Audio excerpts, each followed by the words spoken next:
Hi guys, this is Khushbu and welcome to Algorithms Made Easy. The next rule in method overriding is that overriding method must not throw a newer or broader checked exception. Please pay attention to this word, that is checked exception. The overriding method may throw fewer or narrower checked exceptions or otherwise any unchecked exceptions. Unchecked exceptions are the ones that can occur at runtime, for example, your arithmetic exception, while checked exceptions are the ones that you need to handle while compiling the code, that is, for example, IO exception. So, there are different tricky questions that can arise on this rule that you may get in your interview rooms. So, what are the kind of questions that you can get? First is that whether I can skip the exception in my overridden method but throw an exception in the overriding method. Whether I can increase the scope of the exception in the overriding method.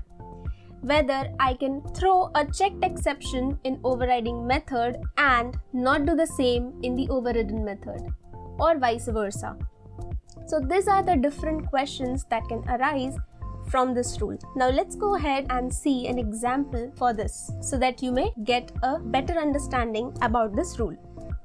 So this is the parent class and the overridden method. That is, this method is overridden in these class and these are the methods that are overriding. So these are the overriding methods.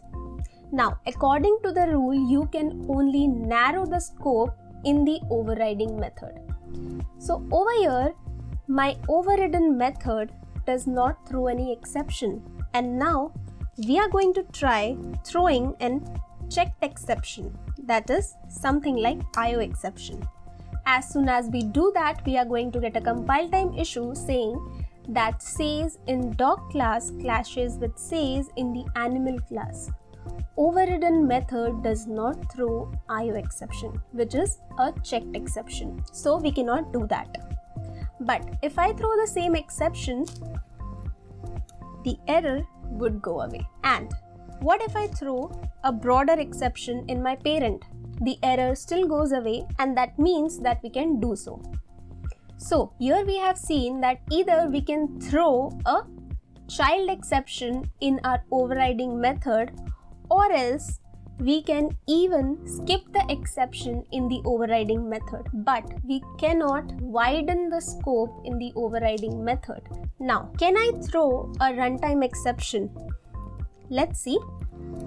Yes, over here my parent method is throwing a exception, a generic exception, and my child method or my overriding method is throwing a runtime exception, and that's perfectly fine. Over here, I can also go ahead and remove this exception and still this code will work because of the special case with the exception that your child class method or your overriding method can throw a runtime exception which is not thrown in the overridden method. So that's it about this rule, guys. I hope you liked it and stay tuned for more of them.